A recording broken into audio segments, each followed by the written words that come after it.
Assalamualaikum warahmatullahi wabarakatuh. Alhamdulillah.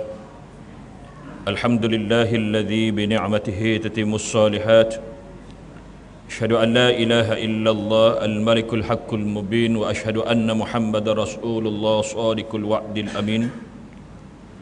Allahumma shalli ala mab'uthi rahmatan lil alamin. Sayyidina Muhammad khatimul anbiya wal mursalin wa ala alihi wa sahbihi ajma'in.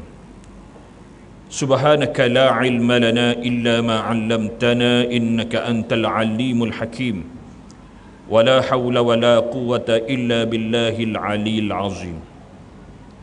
Wa qala Allah Ta'ala laqad kana fi qasasihim 'ibratun li ulil albab.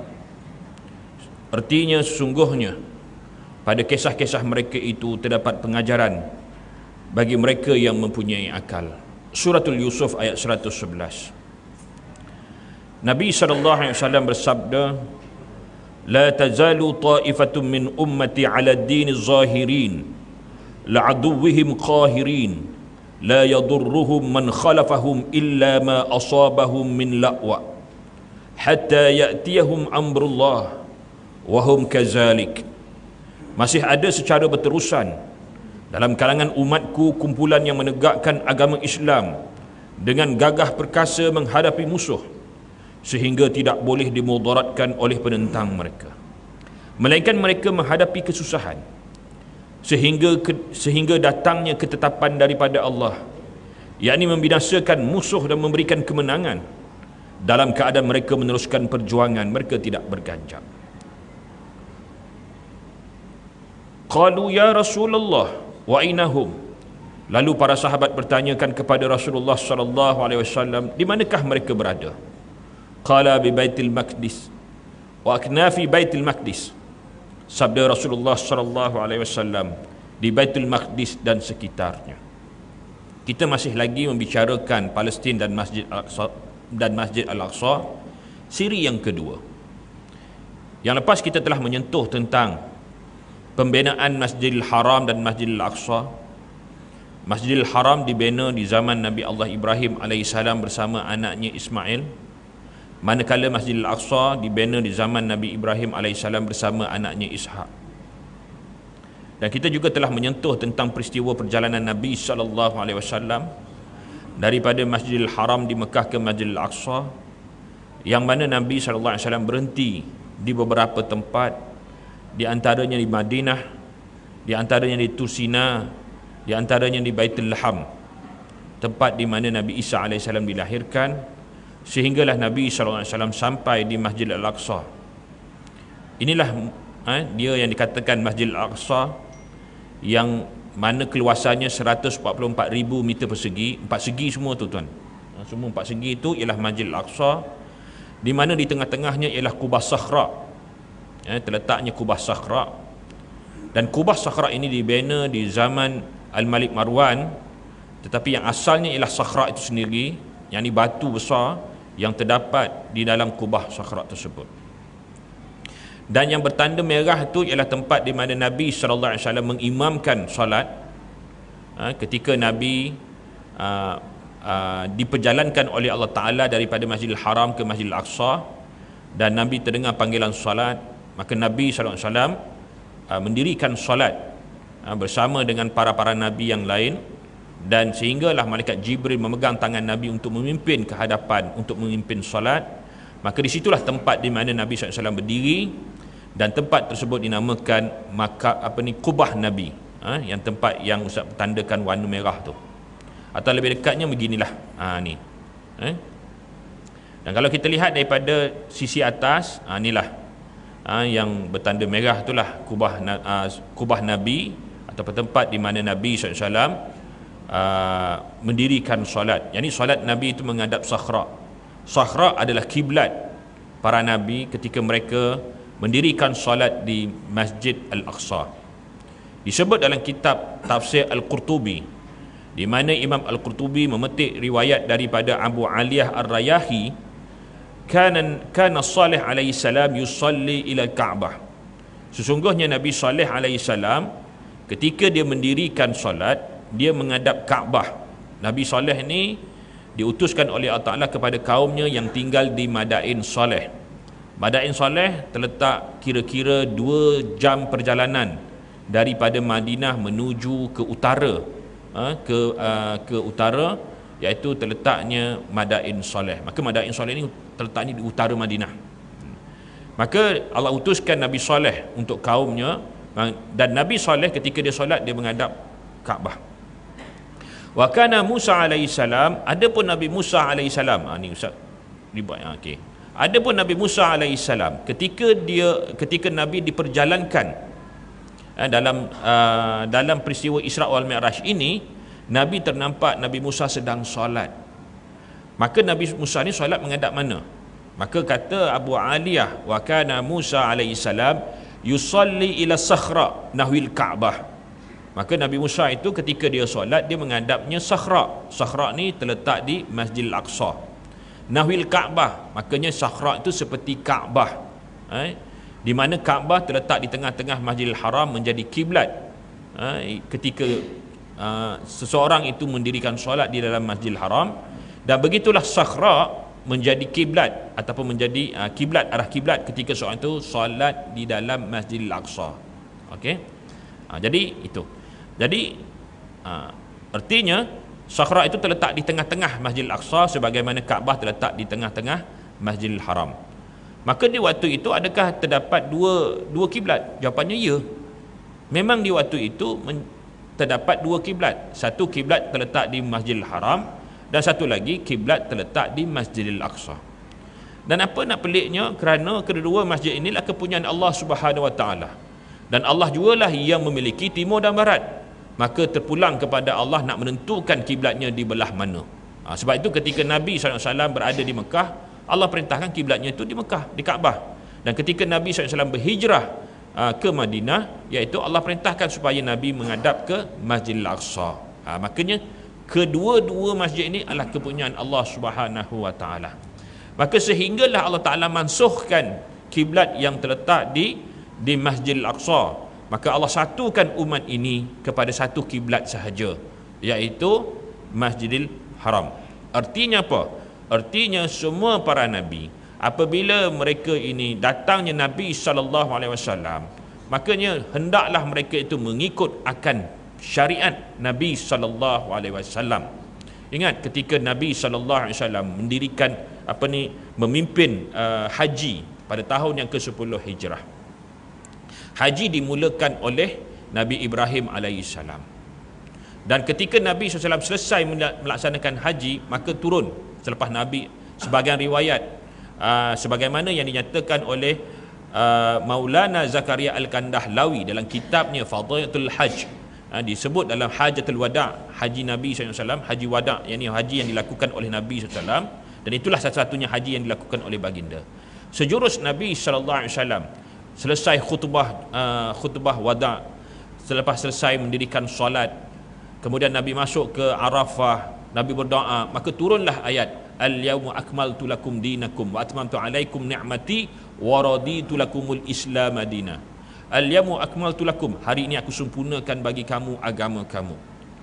Makanya Nabi menjadi pelengkap kepada ajaran semua para rasul, termasuklah ibadah haji. Sebab tu ibadah haji ni ibadah yang terakhir, bermula dengan syahadah, diikuti dengan solat, kemudian puasa, lepas tu zakat dan haji.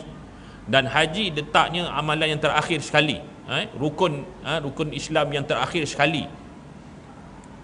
Dan Allah Ta'ala kata, aku pada hari ini aku sempurnakan bagi kamu.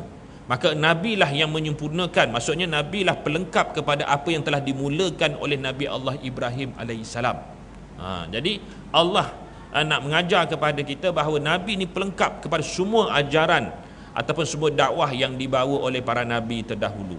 Dan hampir semua para Rasul menceritakan kedatangan Nabi akhir zaman. Sebagaimana kata Nabi Isa alaihissalam, dia kata aku datang ni untuk apa? Untuk membenarkan musaddiqan lima baina yadaik. Yani aku nak membenarkan apa yang ada di tangan kamu tu, iaitu kitab Taurat. Dan aku datang dan aku diutuskan Allah Taala untuk memberikan berita gembira dengan kedatangan seorang nabi selepasku, iaitu namanya Ahmad, ataupun dipanggil dengan Muhammadin. Dalam kitab Hebrew dipanggil Muhammadin, yakni Nabi sallallahu alaihi wasallam. Jadi nak ceritakan bahawa dulu memang kiblat tu ada dua, termasuklah satu lagi di Masjid Al-Aqsa, iaitu Sakhra. Sakhra tu batu tu sendiri. Okey. Bukan kubah tu. Kubah tu dibina kemudian di zaman Al-Malik Marwan. Tu. Makanya ketika itu, ketika Nabi SAW sampai di sini, tidak ada apa melainkan Sakhra saja di tengah-tengah, kemudian runtuhan-runtuhan bangunan, kesan daripada serangan Rom. Dan apa yang kita nak mulakan, ni Ustaz dah cerita dah Sakhra. Ada tunjuk Sakhra? Tak ada. Ada dia kata batu tu tidak tergantung semua dah. Okey dah. Okey. Jadi jangan ulang lagi. Kita banyak lagi masa kan. Banyak lagi benda yang kita nak cerita ni. Okey, ni dah tengok semua Okey. Okey, baik. Wa ataina Musal kitab, dan kami berikan kepada Nabi Musa kitab, yakni kitab Taurat. Wa ja'alnahu hudan li bani Israil, dan kami jadikan kitab Taurat itu sebagai petunjuk kepada Bani Israel, dengan menegaskan alla tattakhidhu min duni wakila, janganlah kamu jadikan yang lain daripadaku sebagai Tuhan untuk menyerahkan urusan kepadanya. Dan di sinilah tempat di mana Nabi SAW berhenti. Dikatakan oleh malaikat Jibril, laqad salaita bi turi Saina haitsu kalamallahu Musa taklima. Sesungguhnya engkau telah solat di Tur Sina. Di sinilah tempat di mana Allah Taala berbicara dengan Nabi Musa alaihissalam. Dan memang Allah Taala ceritakan kepada Nabi Musa, iaitu Allah Taala selama mana Nabi Musa berada di Tur Sina ni selama 30 hari, Allah ceritakan segalanya kepada Nabi Musa, apa yang terdapat di dalam kitab Taurat. Dan sehinggalah pada hari yang terakhir, ketika Allah Taala nak bagikan Nabi Musa kitab Taurat, dan di waktu itu Nabi Musa ni dia rasa, sebab siangnya dia berpuasa, maka pada hari yang terakhir itu dia rasa tak sedap, bau mulut tu tak sedap. Yalah, lalu dia mengambil nabat. Disebut dalam kitab Qasasul Anbiya, yakni kisah-kisah para nabi, yang dikaryakan oleh Syekh Abdul Wahab An-Najjar. Beliau menceritakan kisah Nabi Musa ketika hari yang ke-30 tu, Nabi Musa ni ketika nak bertemu dengan Allah ataupun bertemu dengan malaikat Jibril, yakni utusan daripada Allah Ta'ala untuk dia menerima kitab Taurat. Di waktu itu dia rasa mulutnya tidak enak. Lalu dia ambil nabat rihim minan nabat, yakni dia ambil daun-daun ni untuk dikunyah-kunyah, yang untuk menghilangkan bau yang tidak enak. Begitu. Ada yang kata dia ambil daripada daun pokok zaitun, ada yang kata daripada tapi tidak dijelaskan pokok apa. Barangkali mungkin pudina, sebab pudina pun banyak kan. Jadi dikunyah-kunyah. Jadi hal ini telah menyebabkan malaikat Jibril kata, tadi aku terbau dengan satu bauan yang sangat wangi, tiba-tiba sekarang tak ada dah bauan tersebut. Kan, tadi aku terbau wangi, tiba-tiba tak ada dah. Maka fahamlah Nabi Musa bahawa beliau telah ketika beliau mengunyah daun tadi, menyebabkan bau berubah bau tadi ketika puasa itu tidak hilang. Kan, memang Nabi SAW pun ketika makan bersama dengan para sahabat, ketika adanya bawang tu Nabi tak makan. Sahabat tanya kenapa tak makan, dia kata Nabi kata bahawa Nabi sering didatangi oleh malaikat Jibril, dan malaikat Jibril ni datang bukan dibuat appointment pun. Kalau dia tahu lagi 3 hari datang, lagi sehari, jam sekian-sekian, tak apa, bolehlah buat apa. Ni tak, dia datang bila tiba-tiba je. Jadi Nabi tak nak ketika malaikat Jibril datang ni mulutnya berbau, Nabi tak nak. Okey, jadi itu sifat Nabi. Nabi Musa pun begitu juga. Jadi menyebabkan ketika itu Nabi Musa ni ketika dia mengunyah tu, kata malaikat Jibril kata, sebabkan terbau tadi, hilang bau tadi, menyebabkan dia dikenakan penalti 10 hari lagi. Sebab tu disebut dalam hadis, khulufu fammi shaim atibbu indallahi min rihil misk. Artinya berubahnya mulut orang yang berpuasa itu lebih baik daripada bauan misk. Misk tadi bukannya kasuri. Misk itu ialah daun yang dimakan oleh Nabi Musa tadi. Tadi berubahnya. Mana ada orang tahu kasuri dalam mulut? Ada tuan-tuan? Minyak wangi tak dalam mulut? Tak ada kan? Misk itu ialah nabatun, miski minan nabat. Dalam kitab Qasasul Anbiya. Jadi ataupun dengan kita manakan dengan bergosok gigi lah. Kan? Sebab itu Imam Syafi'i menghukumkan makruh bagi orang yang berpuasa itu gosok gigi, iaitu lebih-lebih lagi, terutamanya pada zawalul syams, selepas gelincirnya matahari. Kan, kalau berbau, ya biarkan berbau, sebab itu lebih baik di sisi Allah Subhanahu Wa Taala mengambil jadi peristiwa Nabi Musa. Kat mana ni? Ni Tur Sina yang Ustaz tunjuk ni. Ini gambar betul ni. Gambar Tur Sina ni gambar betul. Kan? Dan Ustaz dah sampai kat sini dah. Ketika Ustaz belajar di sana, kita dah sampai dah. Di sinilah tempat dikatakan Tur Sina, tempat Nabi Musa alaihissalam menerima kitab Taurat. Jadi makanya Nabi Musa ini ditambah 10 hari lagi, maka genaplah 40 hari. Maka hari yang ke-40 itulah barulah Allah Ta'ala berikan kepada Nabi Musa kitab Taurat. Dan kitab Taurat ini turun dalam keadaan berkeping-keping. Ada yang kata kepingan daripada batu, ada yang kata kepingan daripada kayu. Jadi, dan Nabi Musa ni ketika dia turun ke bawah, dia mengambil sebahagian kecil sahaja kepingan tersebut. Makanya selepas itu nanti beliau akan menjemput 70 orang daripada Bani Israel untuk naik bersama dengan Nabi Musa sekali lagi untuk mengambil bahagian baki kitab Taurat tersebut. Maka kitab Taurat ini dalam bentuk kepingan. Dan ini gambar tipu. Gambar betul kita cakap gambar betul, gambar tipu kita cakap gambar tipu. Kan tu je. Ini saja je lah nak tunjuk pada tuan-tuan je, tu je. Dan Allah Ta'ala sebut dalam kitab Taurat tersebut, wa qadaina ila bani Israil fil kitab la tufsiduna fil ardi marratain wa la ta'lunna 'uluwan kabira, dan kami nyatakan, yakni dengan menetapkan kepada Bani Israel, ataupun kami telah tetapkan kepada Bani Israel fil kitab, dalam kitab Taurat disebut la tufsiduna fil ardi, disebut dengan tufsidu, fi'il mudhari' baris depan, maknanya bina'il ma'lum. Bina'il ma'lum makna kamu dibinasakan. Sama juga dengan kutiba alaikumus siyam. Kutiba tu maksudnya bina'ul ma'lum, diwajibkan ke atas kamu berpuasa. Siapa yang wajibkan? Allah. Yang ni siapa yang binasakan? Allah. Mana kamu dibinasakan di bumi ini, yakni di bumi Baitul Maqdis ini, marratain, 2 kali. Wala ta'lunna, ini fi'il mudhari' baris atas. Itu maksudnya kamu, disebabkan kamu melakukan kerana kesombongan kamu yang melampau-lampau. Dan yang dimaksudkan kesombongan itu ialah mereka berpaling daripada ajaran kitab Taurat. Kan tadi yang cerita wa atainal kitab wa atainal Musa kitab, dan kami berikan kepada Nabi Musa itu kitab Taurat. Maka poin yang diceritakan itu kitab Taurat. Okay. Disebabkan apa? Sebab mereka berpaling daripada ajaran kitab Taurat, makanya mereka ini telah dibinasakan oleh Allah Ta'ala. Bila? Iaitu selepas kewafatan Nabi Sulaiman.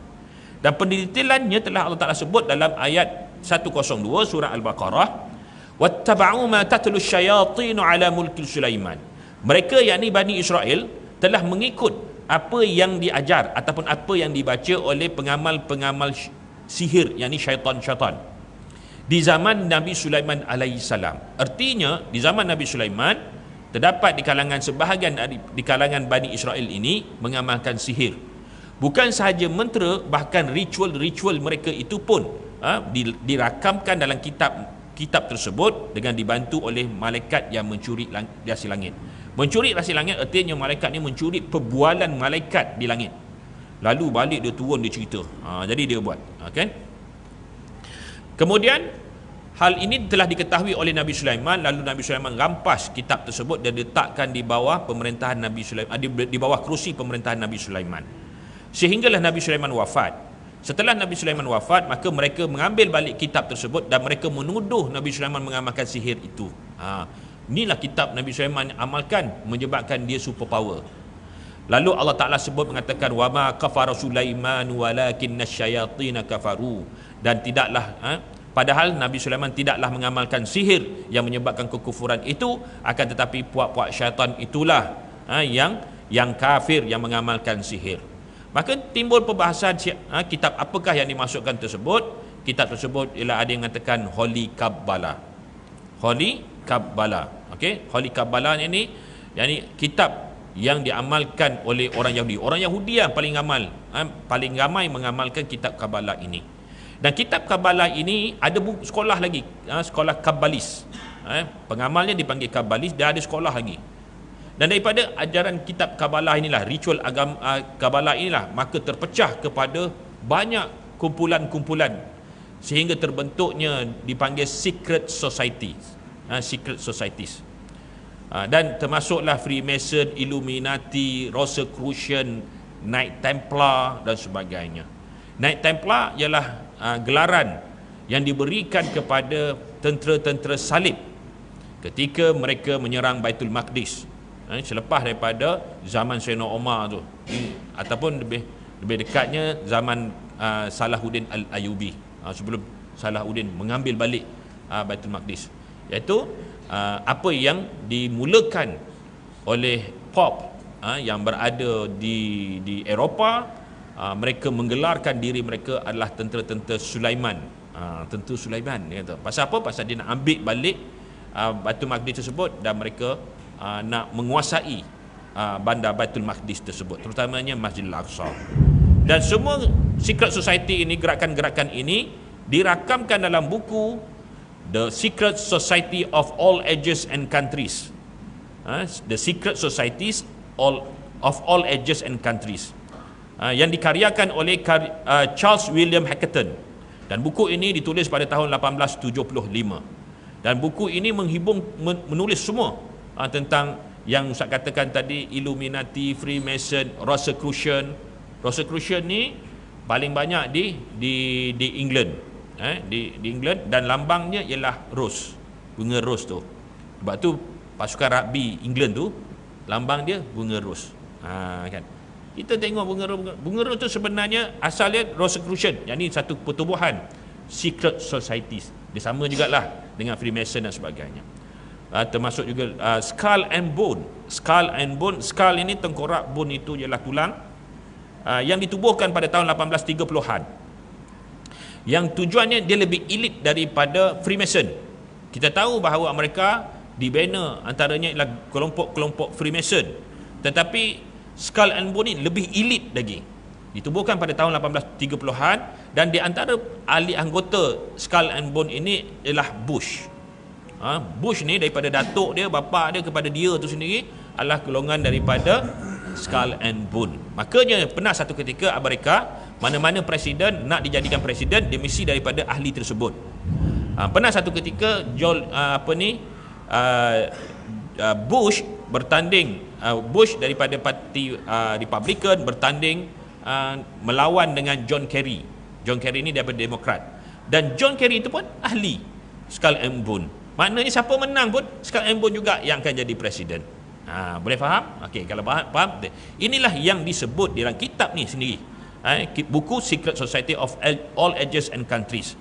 Jadi tentang gerakan-gerakan secret society ini pada semua zaman dan juga negara-negara. Antara negara yang disentuh, dia meliputi dengan ritual-ritual agama-agama yang dulu, agama mani. Agama mani ini dulu ada, tapi sekarang dah tak ada, dah diamalkan. Dan agama mani ini telah tersebar dalam agama-agama yang lain. Juga menyentuh tentang tamadun-tamadun di India, tamadun di China, tamadun di Peru, tamadun di Mexico, tamadun di Egypt. Semuanya tercatat di dalam buku tersebut. Jadi kalau tuan-tuan nak tahu lebih banyak, tuan-tuan beli je lah buku ni. Buku ni tak banyak, 2 jilid saja, dan harganya ialah mampu bilik, iaitu harga lebih kurang $900. Tu je. Okey, tapi kalau beli beritahu ustaz lah, ustaz nak pinjam. Tu dia. Okey. Jadi ini semua ni kalau kita lihat semua gerakan tadi, semuanya berpunca daripada amalan ni, Holy Kabbalah.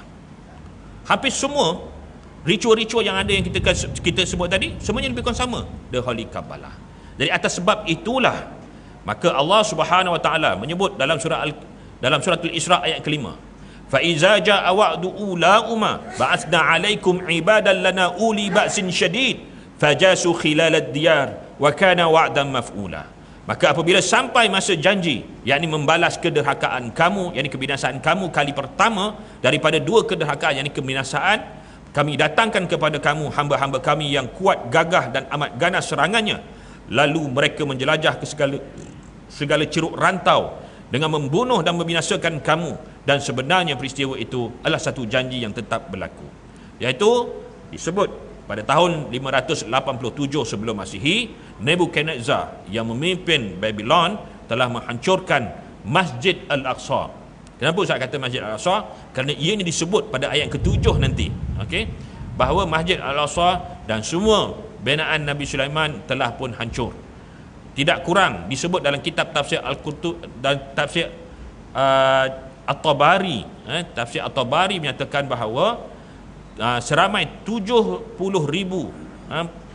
penduduk Bani Israel ini dijadikan tawanan dan dibawa ke negara Babylon, dan salah seorangnya ialah seorang Nabi, namanya Nabi Daniel. Sebab itu kalau tuan pergi ke Iraq, kerana Babylon itu terletak di Iraq, terdapat satu makam namanya makam Nabi Daniel. Dan Nabi Daniel ni bukan orang Iraq, dia asalnya daripada Baitul Maqdis. Tetapi ketika berlakunya penghijrahan tersebut, dipaksa hijrah, dan kemudiannya beliau telah meninggal di situ. Dan lebih kurang 150,000 kereta kuda digunakan untuk membawa semua khazanah-khazanah yang ditinggalkan oleh Nabi Sulaiman ke Babylon untuk dijadikan modal untuk mereka membangunkan bandar tergantung Babylon. Hal ini telah Allah Taala jelaskan di dalam surah Al-Baqarah ayat 259, kisah Uzair yang Allah matikan selama 100 tahun. Saya rasa siapa nak cerita dah kan? Belum, okey. Di dalam Al-Quran, dalam surah Al-Baqarah ayat 259, Allah Ta'ala sebut, "Au kalladzi marra ala qaryatin wa hiya khawiyatun ala urushiha." Artinya, tidakkah engkau merasa pelik wahai Muhammad memikirkan tentang orang yang melalui sebuah negeri yang telah runtuh segala bangunannya, wa hiya khawiyatun ala urushiha, hancur dah bandar dan bangunan-bangunan di bandar tersebut. Yang dimasukkan di sini ialah Baitul Maqdis selepas serangan daripada Babylon.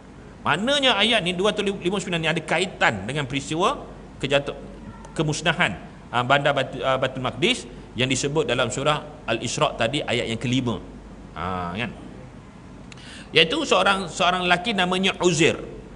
Uzair ni seorang lelaki Bani Israel yang menghafaz kitab Taurat. Di tangannya ada kitab Taurat.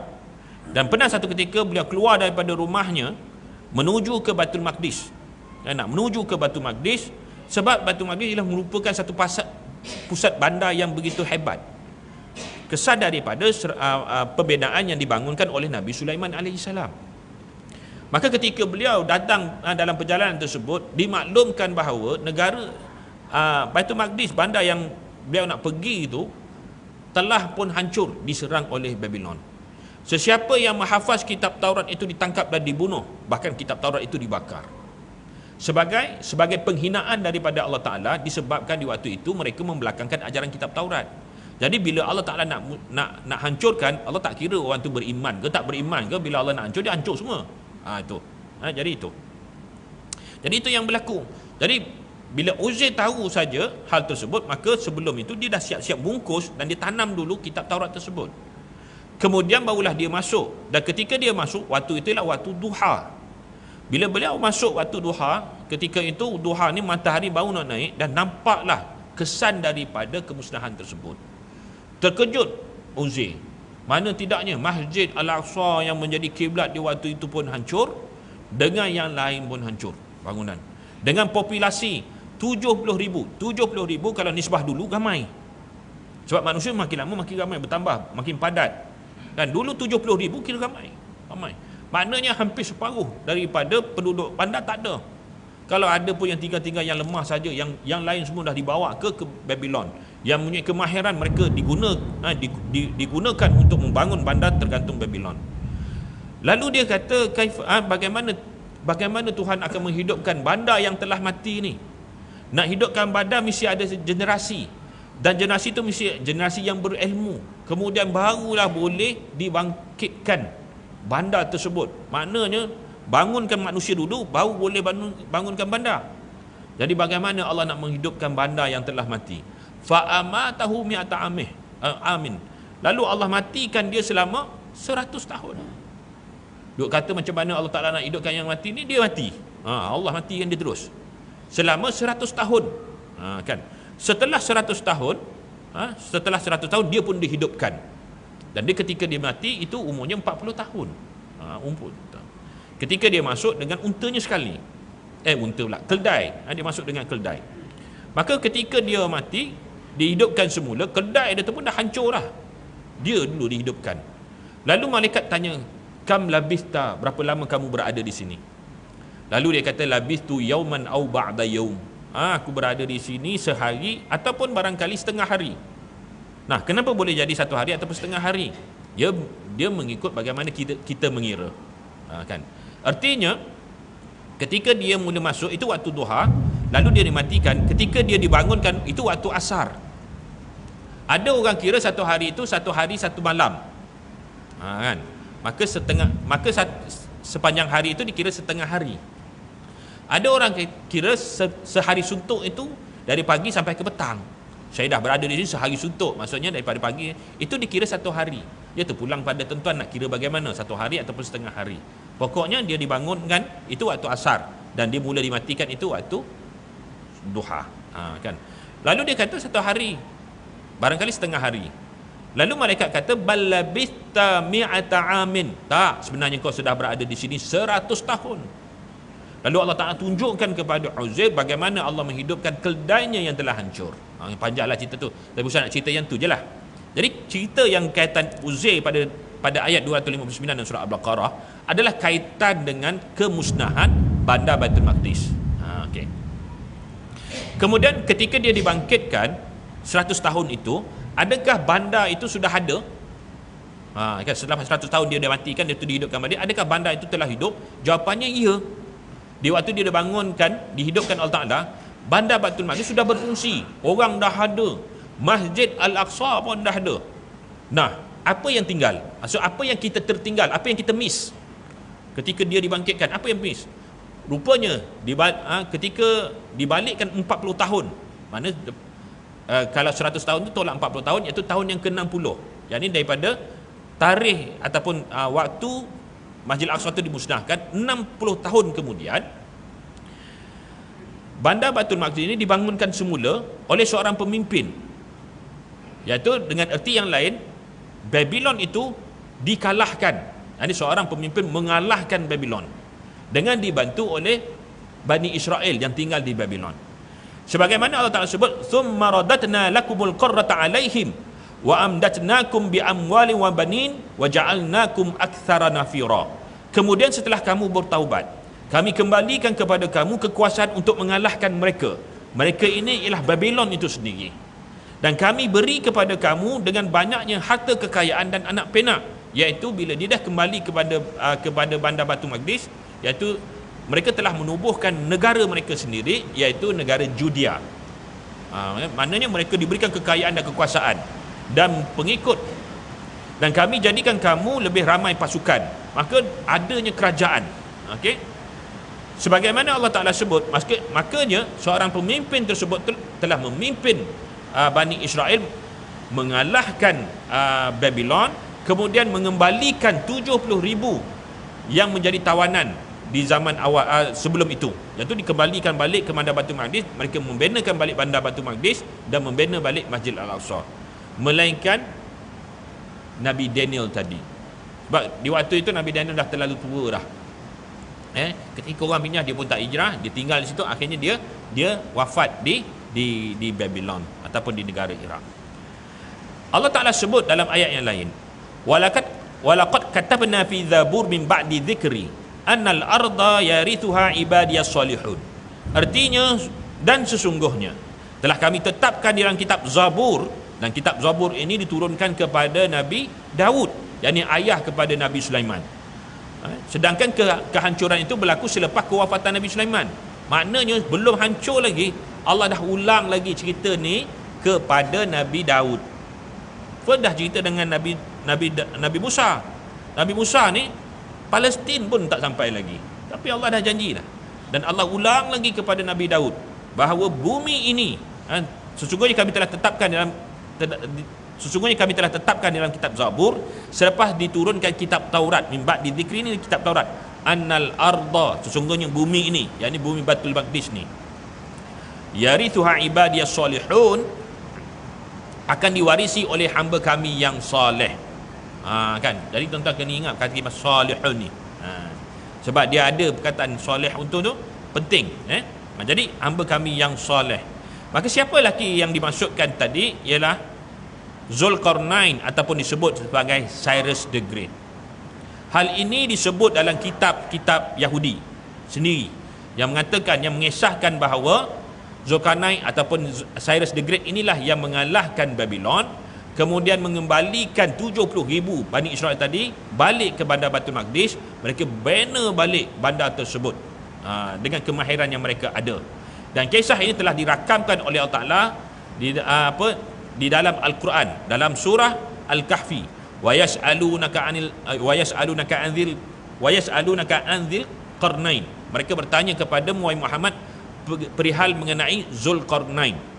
Kerana apa mereka tanya? Sebab kisah ini telah dirakamkan dalam kitab mereka, iaitu kitab Ezra, kitab Daniel. Ezra ni Uzair tadi, Daniel Nabi Daniel, kitab Izayah, kitab Tawarikh. Jadi kitab Tawarikh ni dia seperti sejarah, menghimpunkan semua kisah-kisah para rasul dan umat-umat yang terdahulu. Sebab itu namanya disebut berkali-kali tentang dalam inskripsi Yahudi, menceritakan seorang lelaki pemimpin yang telah mengalahkan Babylon dan menghidupkan balik bandar Baitul Maqdis. Kan? Lalu di waktu itu bandar Baitul Maqdis sudah pun berfungsi. Azan terus 20 saat.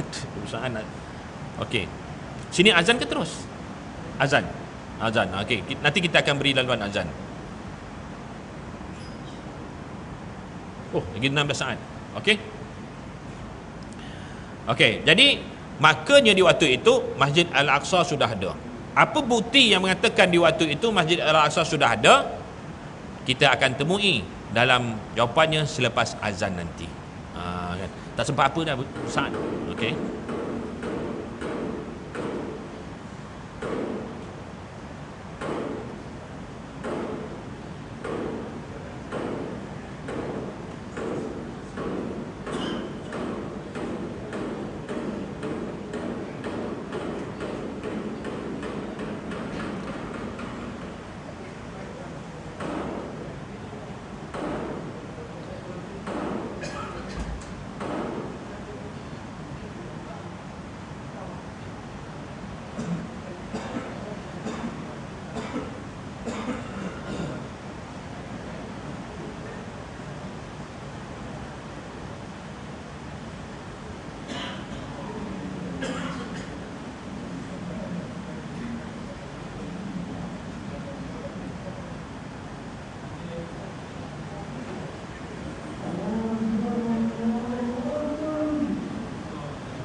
nu'ti sayyidana Muhammadan al-wasilata wa syarafa wa ta'ala al-rafi'a wa ba'd.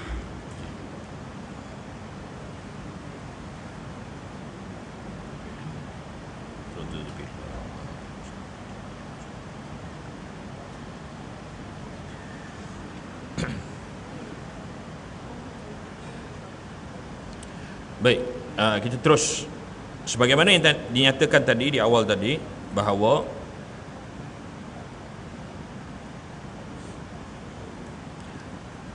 ketika Uzair ni dibangkitkan, dan di waktu itu telah pun bandar Baitul Maqdis yang hancur tersebut telah pun berfungsi, iaitu dengan kedatangan seorang pemimpin yang telah memimpin Bani Israel dan mengalahkan Babylon, kemudian mengembalikan balik Bani Israel tadi ke bandar Baitul Maqdis dan membina semula Masjid Al-Aqsa. Allah Ta'ala sebut di dalam Al-Quran kisah bagaimana dialog ataupun monolog isteri kepada Imran ketika dia bernazar kepada Allah Ta'ala, Rabbi inni nazartu laka ma fi batni muharrara fataqabbala minni. Artinya dia mengatakan bahawa wahai Tuhanku, sesungguhnya aku bernazar, inni nazartu laka, sesungguhnya aku bernazar kepadamu ma fi batni muharrara, apa yang aku kandungkan ini, iaitu apabila dia telah lahir nanti, anak yang lahir nanti, dia akan memberikan khidmat kepada tetamu Allah yang datang ke Masjid Al-Aqsa. Jadi di waktu itu Masjid Al-Aqsa telah pun ada dan telah pun berfungsi. Okay? Walaupun telah dihancurkan oleh Babylon sebelum itu, tapi dia telah dibangkitkan semula, iaitu yang kita sebut sebagai Zulkarnain tadi. Jadi di waktu itu, dan menjadi kebiasaan di kalangan Bani Israel, kalau mereka dapat anak yang akan memberikan khidmat tetamu Allah, sama ada mereka akan memberikan makan ataupun memberikan tempat ataupun memberikan layanan kepada tetamu Allah yang datang ke Masjid Al-Aqsa, biasanya yang akan lakukan itu ialah orang lelaki. Tetapi ketika saat dia nak melahirkan anak tersebut, yakni ibu kepada Maryam ataupun isteri kepada Imran tadi, ketika dia nak melahirkan anak, Imran ni meninggal dunia. Dahlah dia meninggal dunia, yang dilahirkan ini anak yang pertama. Ketika lahir saja anaknya perempuan, sebagaimana Allah Ta'ala sebut dalam Al-Quran. Lalu ketika dia lahir, dia katalah, anak ni kami namakan dia, dan samaituhu, dan aku namakan dia sebagai Maryam. Jadi bila Maryam ini dilahirkan, maka di kalangan Bani Israel ini dia kecoh disebabkan siapa yang berhak untuk menjaga Maryam ni. Okey. Jadi di waktu itu, oleh kerana sebab apa? Sebab Imran ini adalah seorang yang soleh. Dia ada kedudukan dalam masyarakat. Orang tengok dia hebat, dia orang yang soleh. Maka ramai yang nak membantu, iaitu nak menjaga Maryam. Terpaksa mereka membuat undian, siapa yang lebih berhak menjaga dan membesarkan Maryam ni. Maka undian dibuat dan ternyata Allah telah memilih Nabi Zakaria. Sebagai riwayat mengatakan, isteri kepada Nabi Zakaria ini adalah adik-beradik dengan ibunya Maryam, yang melahirkan Maryam tadi, ataupun isteri kepada Imran tadi. Maka Nabi Zakaria lah yang membina, yang membesarkan Maryam, sehingga dia telah membuat satu bilik ibadah, dipanggil mihrab. Mihrab dimaksudkan sini ialah bilik ibadah yang terletak di Syarqiyah. Syarqiyah ni belah timur, iaitu ada yang mengatakan belah timur itu ialah belah timur di dalam Masjid Al-Aqsa. Di belah mana? Nanti di akhir nanti Ustaz tunjukkanlah di belah mana. Okey, jadi dan bersebelahan dengan mihrab Maryam itu terletaknya mihrab Zakaria, Nabi Zakaria. Okey. Jadi kita sambung ni. Ini semua yang Ustaz cerita ni penting ni. Itu adalah poin yang kita nak cerita. Lalu Allah Ta'ala sebut, in ahsantum li anfusikum. Jika kamu wahai Bani Israel melakukan kebaikan, maka Allah akan balas kamu dengan kebaikan. Allah berikan kekayaan, kemakmuran yang melimpah kali ganda. Wa in asatum falaha, tapi sekiranya kamu melakukan kederhakaan, maka Allah akan balas balik. Dan ternyata di zaman itu, iaitu zaman yang memerintah Baitul Maqdis, kerajaan Judea di waktu itu ataupun Palestin di waktu itu, ialah diperintah oleh Herod ataupun King Herod. King Herod ni ialah seorang raja Yahudi. Dulu Yahudi dia memang ada negara, dia ada kerajaan, dia ada tentera, dia ada macam semua tu. Hakim pun dia ada semua. Okey, di zaman itu. Okey. Jadi wa in asatum falaha, dan malangnya di waktu itu oleh kerana pemerintahnya King Herod itu merupakan seorang yang zalim, mengamalkan riba dan segala macam kemungkaran, akhir sekali Allah binasakan. Pernah satu ketika Nabi Isa AS masuk ke dalam pasar, lalu dia terbalikkan meja-meja dalam pasar disebabkan peniaganya menipu dalam timbangan dan juga mereka mengamalkan riba. Kan? Kerana riba itu dia menekan dan menindas orang-orang yang membuat pinjaman. Itu. Dan itu yang berlaku. Akhirnya menyebabkan dia menjejaskan, kita panggil kroni-kroni lah, begitu. Dan akhir sekali mereka membunuh para nabi, iaitu Nabi Zakaria, Nabi Yahya, dan mereka cuba membunuh Nabi Isa, dan mereka cuba membunuh pengikut-pengikut Nabi Isa alaihissalam. Hasilnya daripada itu Allah Ta'ala sebut fa iza ja'a wa'dul akhirah liyasu'u wujuhakum wa liyadkhulul masjidah. Allah gunakan kalimah masjid. Masjid ni merujuk apa? Masjid Al-Aqsa. Pada ayat yang pertama tadi Allah Ta'ala sebut daripada Masjidil Haram ke Masjidil Aqsa, sebab ada penting yang Allah Ta'ala nak ceritakan kepada Nabi tentang Masjid Aqsa ni, iaitu kemusnahan kali kedua ni yang Allah Ta'ala sebut pada ayat ke-7, masjid ni. Artinya oleh itu apabila sampai masa janji membalas perbuatan kedurhakaan kamu kali kedua, kami datangkan musuh-musuh kamu untuk memuramkan muka kamu dengan penghinaan dan keganasannya, dan untuk memasuki Masjidil Aqsa, iaitu Masjidil Aqsa ataupun Baitul Maqdis, sebagaimana mereka telah memasuki pada kali pertama, iaitu Babylon datang. Yang ni kali ni Allah datangkan Rom pula menghancurkan Masjidil Aqsa, untuk menghancurkan apa saja yang mereka kuasai dengan sehancur-hancurnya. Artinya mihrab Maryam, mihrab Nabi Zakaria tadi hancur. Walaupun Nabi Zakaria punya mihrab pun hancur, dengan Masjid Al-Aqsa pun hancur sekali, buat kali kedua. Sebab tu ketika Nabi datang tu, yang tinggal tu sakhra saja dengan runtuhan-runtuhan bangunan. Jadi bila kedatangan Rom dengan satu kehancuran yang dahsyat, sama sebagaimana sebelum ini, nak menunjukkan apa? Nak menunjukkan bahawa memang Masjid Al-Aqsa ni sampai satu tahap dia hancur. Okey. Lepas pada tu tak ada dah cerita. Senyap. Sebab yang terakhir sekali Rom menyerang Baitul Maqdis, dan menyebabkan Yahudi ni terpaksa lagi punya dahsyat. Rom serang tu. Rom ni kita tahu tentera dia terarah, tentera disiplin atau susun tentera dia, sehingga kan Yahudi ni terpaksa lari pergi ke mana? Tempat-tempat yang mereka percayai akan datangnya Nabi akhir zaman, yang mana Nabi ini akan mengalahkan Rom. Memang sebut, memang Nabi, memang kitab-kitab mereka pun sebut pun bahawa Nabi akhir zaman itu akan mengalahkan Rom. Memang betul pun.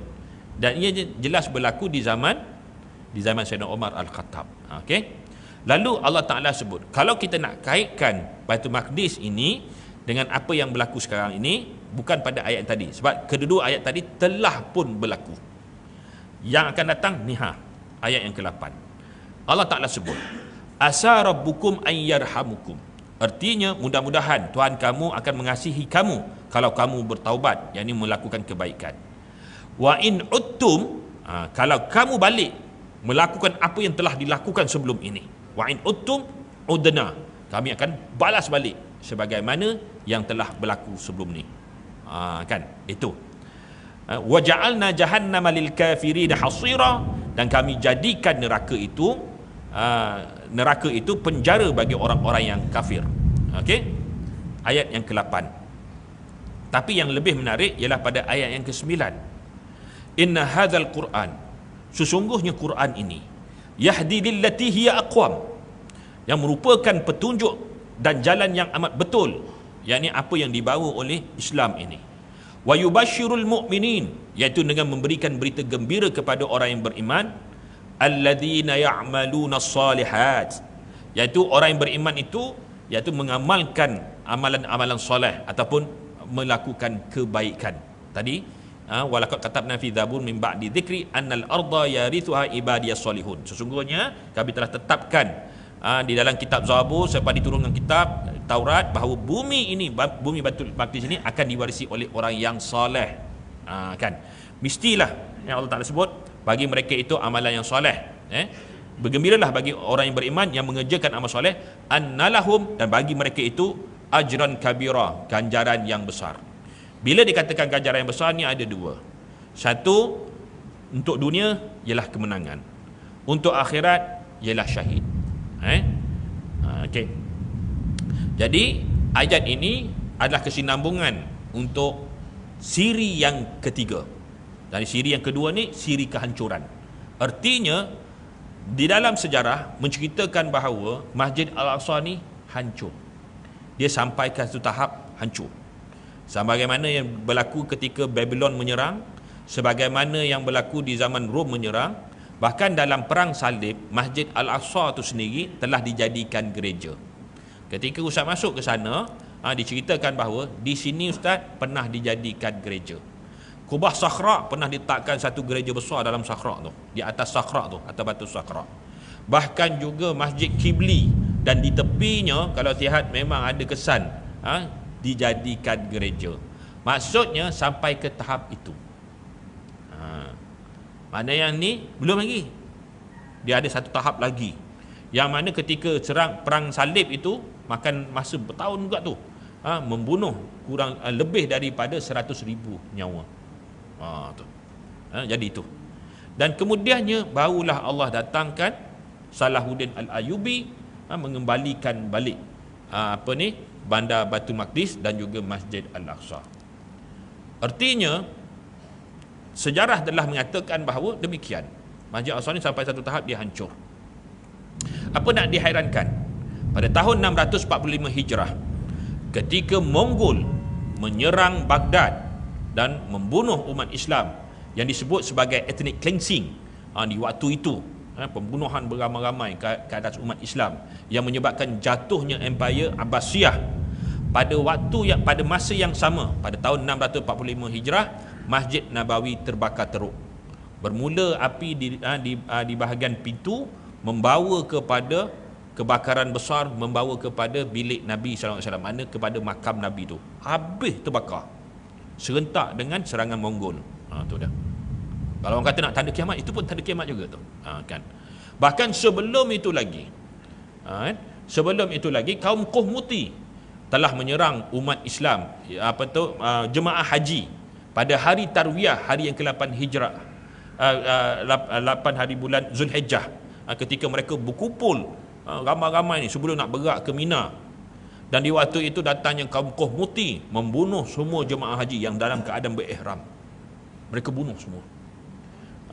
Kemudian datang pula perempuan-perempuan Qahmuti dengan membawa air untuk melihat kalau ada di kalangan jemaah haji yang masih cedera. Mana tak mati, cedera. Bila tahu ada yang tak mati, cedera, dia panggil, ni tak mati lagi ni, maka dibunuh. Dan tak cukup lagi, mereka ambil jenazah tadi, dicampakkan di atas Kaabah sehingga habis darah di atas Kaabah tu, menitik-nitik darahnya di pancuran emas. Lalu mereka berkata, mana dia burung ababil. Dan tak cukup itu, mereka congkil Hajarul Aswad untuk mereka bawa keluar daripada Kaabah. Dan mereka telah membina satu binaan dinamakan Ainul Quaibah yang terletak di Bahrain. Bawa tu, letakkan di atas unta, untuk dibawa ke Bahrain, ke Ainul Kaabah, supaya orang lain semua pergi ke sana. Dan unta yang membawa Hajarul Aswad itu sakit dan akhirnya mati. Dan pindah balik, dah sakit, angkat balik, pindah ke unta lain. Begitulah bergilir-gilir. Pokoknya Hajarul Aswad mesti sampai ke Ainul Kaabah. Dan tidak kurang 80 ekor unta yang menjadi korban. Sakit, mati, pindah lagi. Punya gigih nak bawa ke sana. Dan sampai sana tak cukup tu, dia pecahkan Hajarul Aswad menjadi kecil. Sehinggalah apabila kaum Qahmuti itu dibinasakan oleh Allah Ta'ala, dan akhirnya Hajarul Aswad tu hanyalah berbaki Yang tuan-tuan datang berburu nak cium tu, pecahan-pecahan daripada Hajarul Aswad di zaman Nabi SAW. Maknanya jangankan Masjid Al-Aqsa, Masjid Nabawi pernah terbakar teruk, Masjid Al-Aqsa Masjid Haram pun pernah berlaku pembunuhan beramai-ramai. Ini ni. Lepas tu saya kata siri yang kedua ini ialah kehancuran. Selepas pada kehancuran, baru ada satu siri dibina bagaimana pembebasan Masjid Al-Aqsa. Itu yang menarik. Sebab dia akan menyimpul sekali tentang Zulkarnain tadi, apakah ciri yang dibawa yang memberikan Allah memberikan kemenangan kepadanya. Dan di antaranya Sayyidina Umar Al-Khattab. Dan juga kita boleh ambil lagi sejarah Salahuddin Al-Ayyub Sultan Muhammad Al-Fatih. Mereka-mereka ini, dan semuanya kita akan tunjukkan pembuktian daripada sudut sejarah, daripada ucapan yang mereka ada, yang mereka telah ucapkan, yang dijadikan manuskrip sejarah ataupun pembuktian sejarah. Semua itu akan kita bentangkan pada perjumpaan kita yang akan datang. Mana tunggu saja. Mana boleh baliklah. Tunggulah akan datang panggilan ustaz. Kan tu. Kalau dipanggil. Kalau tak ada, tuan-tuan tunggulah. Kan tu je. Itu saja. Yang baik datang daripada Allah, yang salah, yang silap adalah kelemahan diri ustaz sendiri. Aku qauli hadza wa astaghfirullah. Bismillahirrahmanirrahim. Alhamdulillahirabbil alamin wassalatu wassalamu ala asyrafil anbiya'i wal mursalin wa ala alihi wa sahbihi ajma'in. Allahumma faqihna fid din wa 'allimna ta'wil. Allahumma ja'alna minal ladzina yastami'una qaul fadattabi'una ahsanah. Wa sallallahu ala sayidina Muhammad wa ala alihi wa sahbihi wasallam. Walhamdulillahirabbil alamin. Assalamualaikum warahmatullahi wabarakatuh.